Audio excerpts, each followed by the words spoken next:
বিশ্বকাপের আগে ফুটবল বিশ্বে এখন সবচেয়ে বড় আলোচনার বিষয় ব্রাজিলের প্রাথমিক স্কোয়াড। নতুন কোচ কার্লো আনচেলোত্তি ফিফার কাছে জমা দিয়েছেন ব্রাজিলের ৫৫ সদস্যের প্রাথমিক দল। আর সেই তালিকায় ফিরেছেন দুই অভিজ্ঞ তারকা, নেইমার এবং থিয়াগো সিলভা।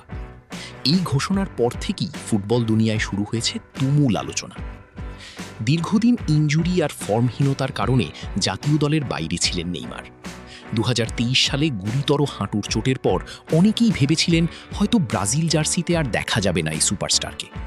কিন্তু ক্লাব ফুটবলে ধীরে ধীরে নিজেকে ফিরে পাওয়ার পর এবার আবারও বিশ্বকাপের স্বপ্ন দেখছেন নেইমার। ব্রাজিলের সর্বকালের সর্বোচ্চ গোলদাতা হিসেবে তার অভিজ্ঞতা এবং বড় ম্যাচের চাপ সামলানোর ক্ষমতা এখনও ব্রাজিল দলের জন্য বড় অস্ত্র বলেই মনে করছেন অনেকে।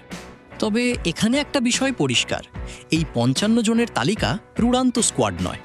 এখান থেকে পরবর্তীতে ২৬ জনের মূল দল ঘোষণা করবেন আনচেলোত্তি। তাই নেইমারের জায়গা এখনও নিশ্চিত নয়।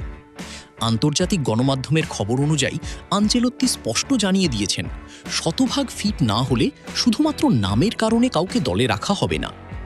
অন্যদিকে ৪১ বছর বয়সী থিয়াগো সিলভার অন্তর্ভুক্তি অনেককে চমকে দিয়েছে।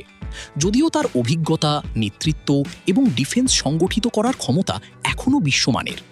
তরুণ ডিফেন্ডারদের পাশে একজন অভিজ্ঞ নেতা হিসাবে তাকে দেখতে চাইছেন অনেক ব্রাজিল সমর্থক।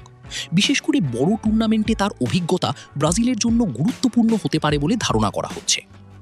এদিকে ব্রাজিল দলে এখন নতুন প্রজন্মের তারকাদের উত্থানও চোখে পড়ার মতো। ভিনিসিয়াস জুনিয়র, রাফিনিয়া, ইন্দ্রিক, মার্টিনেল্লিদের নিয়ে গড়ে উঠছে নতুন আক্রমণ ভাগ। তাই প্রশ্ন উঠছে, অভিজ্ঞতা আর তারুণ্যের এই মিশ্রণ কি ব্রাজিলকে এনে দিতে পারবে বহু প্রতীক্ষিত ষষ্ঠ বিশ্বকাপ?